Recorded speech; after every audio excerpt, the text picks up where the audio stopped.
അപ്പം പുതിയൊരു വീഡിയോയിലേക്ക് എല്ലാവർക്കും സ്വാഗതം. അപ്പം മലയാള സിനിമയുടെ ഇന്നലത്തെ കളക്ഷൻ, മിനിഞ്ഞാന്നത്തെ കളക്ഷൻ, കൃത്യമായിട്ടുള്ള വിവരങ്ങൾ പുറത്തു വരുമ്പം ഒരു ഞെട്ടിപ്പിക്കുന്ന സംഗതി തന്നെയാണ് പുറത്തു വരുന്നത്. പുതിയ റിലീഫ് ചിത്രങ്ങൾ ഒത്തിരി ഉണ്ടായിരുന്നു. നരിവേട്ട, ആഭ്യന്തര കുറ്റവാളി, ഡിക്റ്ററി ഉജ്ജ്വലൻ, പ്രിൻസ് എന്ന് വേണ്ട മിക്കവാറും ഒത്തിരി ചിത്രങ്ങളുണ്ടായിരുന്നു. കമലഹാസൻ്റെ തഗ് ലൈഫ് എന്ന് പറയുന്ന ചിത്രം വമ്പർ പാൻ ഇന്ത്യൻ ചിത്രമൊക്കെ റിലീഫായ സമയമാണ്. പക്ഷേ എന്നിട്ടും മലയാളത്തിലെ റിലീഫ് ചിത്രമാണ് നമ്പർ 1 ആയിട്ട് ഇപ്പോഴും നിൽക്കുന്നത് എന്നുള്ളതാണ് കളക്ഷൻ നമ്മൾ പരിശോധിക്കുമ്പോൾ മനസ്സിലാകുന്നത്. തിങ്കളാഴ്ച ദിവസത്തെ കളക്ഷൻ പരിശോധിച്ച് കഴിയുമ്പോൾ 35 ലക്ഷം രൂപയാണ് ചോട്ടാ മുംബൈ എന്ന് പറയുന്ന ചിത്രം. 35 ലക്ഷത്തിനും 40 ലക്ഷത്തിനും ഇടയ്ക്കുള്ള തുകയാണ് ചോട്ടാ മുംബൈ എന്നുള്ള ചിത്രം മലയാളത്തിൽ നിന്ന് കരസ്ഥമാക്കിയിരിക്കുന്നത്. അതുതന്നെയാണ് ടോപ്പിൽ നിൽക്കുന്നത്. ആഭ്യന്തര കുറ്റവാളി എന്ന ചിത്രം 30 ലക്ഷത്തിന് മുകളിലാണ് കളക്ട് ചെയ്തെങ്കിൽ, 32 ലക്ഷത്തോളം കളക്ട് ചെയ്തിട്ടുണ്ടെങ്കിൽ, നരിവേട്ട എന്ന ചിത്രം 23 ലക്ഷം രൂപയാണ് തിങ്കളാഴ്ച ദിവസം കളക്ട് ചെയ്തത്. തഗ് ലൈഫ് എന്ന് പറയുന്ന കമലഹാസൻ്റെ ചിത്രം 14 ലക്ഷവും, ഇൻസാനിത് ഫാമിലി എന്ന ദിലീപിൻ്റെ ചിത്രം 5 ലക്ഷം രൂപയും, ഡിക്റ്ററി ഉജ്ജ്വലൻ എന്ന ധ്യാനിൻ്റെ ചിത്രം 4 ലക്ഷം രൂപയുമാണ് കളക്ട് ചെയ്തിരിക്കുന്നത്. പടക്കളം എന്ന ചിത്രം 4 ലക്ഷം രൂപ. അങ്ങനെ ടോട്ടൽ കളക്ഷൻ തിങ്കളാഴ്ച ദിവസത്തെ ഇങ്ങനെയാണ്. അപ്പോഴും ഒന്നാം സ്ഥാനത്ത് നിൽക്കുന്നത് ചോട്ടാ മുംബൈ എന്ന ചിത്രം തന്നെയാണ്. അൻവർ റഷീദ് സംവിധാനം ചെയ്ത് മോഹൻലാൽ, സിദ്ദിഖ്, നമ്മുടെ ജഗതി ശ്രീകുമാർ, ഇന്ദ്രജിത്ത്, മണിക്കുട്ടൻ, ബിജുക്കുട്ടൻ എന്നിവർ തകർത്ത് അഭിനയിച്ച ചിത്രം. അതുപോലെ തന്നെ ഭാവന നായികയായിട്ടെത്തി.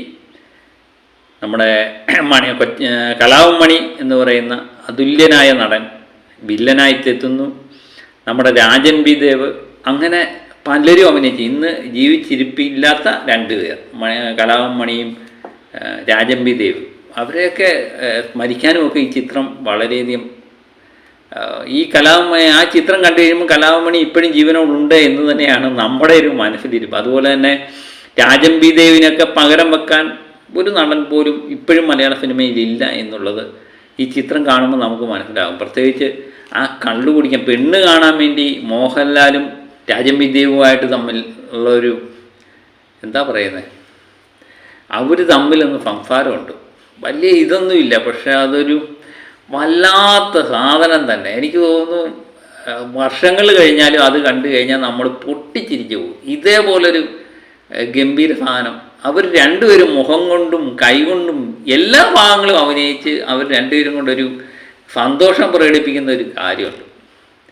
ഒരു വല്ലാത്ത സീനാണ്. അതൊക്കെ കണ്ടു കഴിയുമ്പോൾ രാജൻ ബി ദേവിനെ പോലുള്ള നടന്മാരെയൊക്കെ നമ്മൾ ഓർക്കും.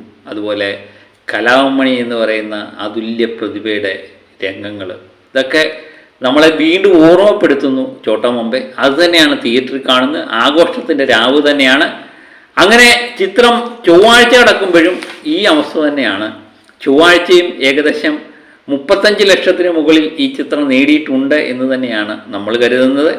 അതുപോലെ ആഭ്യന്തര കുറ്റവാളി എന്ന് പറയുന്ന ആസിഫ് അലിയുടെ ചിത്രം മികച്ച രീതിയിൽ മുന്നേറുന്ന ചിത്രമാണ്. അത് 2ാം സ്ഥാനത്ത് നിൽപ്പുണ്ട്. ഏകദേശം 30 ലക്ഷത്തിന് അടുത്താണ് ഇന്നലെ കളക്ട് ചെയ്തിരിക്കുന്നത്. നരിവേട്ട എന്ന ടൊവിനോയുടെ ചിത്രം അനുരാഗ് മനോഹർ സംവിധാനം ചെയ്ത ആ ചിത്രവും മികച്ച രീതിയിൽ മുന്നോട്ട് പോകുന്നു. ഏകദേശം 20 ലക്ഷത്തിന് മുകളിലാണ് ഈ ചിത്രം ചൊവ്വാഴ്ച കളക്ട് ചെയ്തിരിക്കുന്നത്. തഗ് ലൈഫ് എന്ന് പറയുന്ന മണിരത്നവും കമലഹാസനും AR റഹ്മാനും എല്ലാവരും കൂടെ ഒന്നിച്ചപ്പം മലയാളത്തിൽ എന്തൊക്കെയോ സംഭവിക്കും. മലയാളത്തിൽ നിന്നല്ല, ഇന്ത്യൻ സിനിമയിൽ തന്നെ എന്തൊക്കെയോ സംഭവിക്കാൻ പോകുന്നുള്ള പ്രതീക്ഷ തന്നെയായിരുന്നു. പക്ഷേ തികഞ്ഞ പരാജയമാകുന്ന കാഴ്ചയാണ് കാണുന്നത്.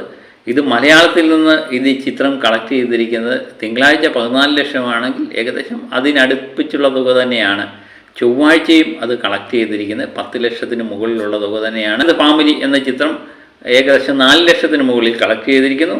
ഡിക്റ്ററി ഉജ്ജ്വലനും ഏകദേശം 4 ലക്ഷത്തിന് അടുത്ത് കളക്ട് ചെയ്തിരിക്കുന്നു എന്നുള്ള കൃത്യമായിട്ടുള്ള വിവരമാണ് നമുക്ക് ഉള്ളത്.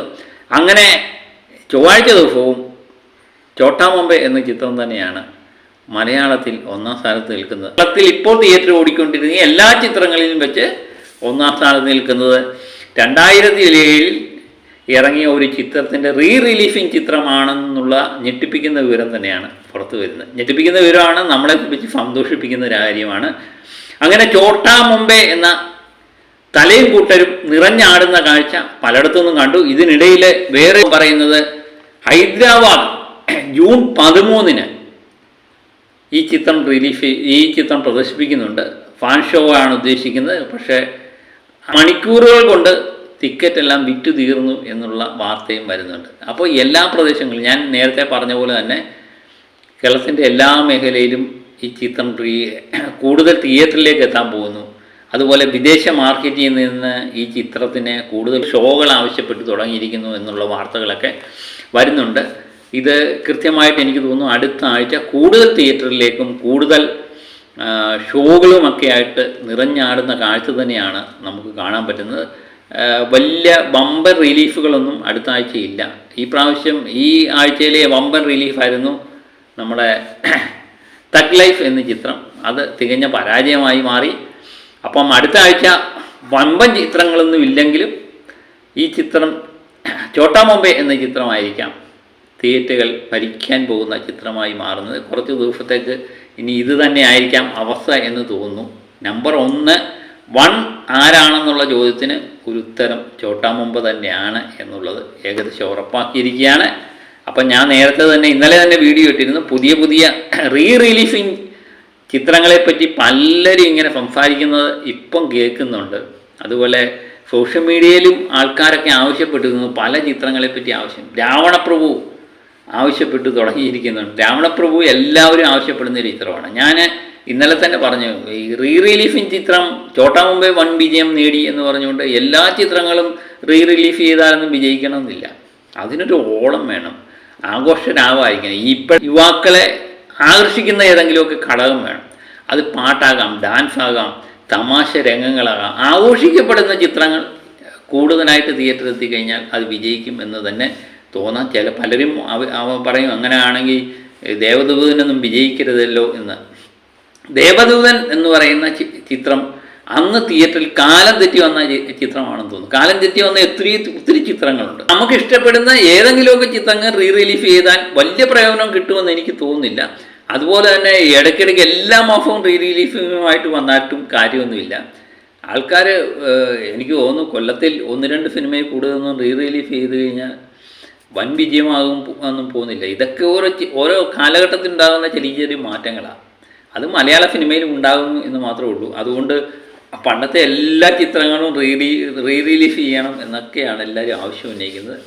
അതൊപ്പം നടപ്പുള്ള കാര്യമല്ല എന്നുള്ളത്. ഇന്ന് ബുധനാഴ്ച ദിവസവും മികച്ച ബുക്കിംഗ് തന്നെ ചോട്ടാ മുംബൈക്ക് നേരിടാൻ പറ്റുന്നുണ്ട്. അതുപോലെ തന്നെ സ്കൂൾ തുറപ്പും കാലാവസ്ഥയുടെ മാറ്റമൊക്കെ മറ്റ് ചിത്രങ്ങളെ ബാധിച്ചിട്ടുണ്ട് എന്ന് തന്നെ കരുതുന്നു. അപ്പോൾ അങ്ങനെ ചോട്ടാ മുംബൈ 3 കോടിയിലേക്ക് അടുക്കുന്ന കാഴ്ചയാണ് നമ്മൾ കാണുന്നത്. മികച്ച വിജയം അല്ലേ? അങ്ങനെ ചോട്ടാ മുംബൈ മുന്നേറട്ടെ, എല്ലാ ചിത്രങ്ങളും മുന്നേറട്ടെ. അപ്പം പുതിയൊരു വീഡിയോയുമായി വീണ്ടും ഞാൻ എത്തും വരെ ഓക്കെ ബൈ.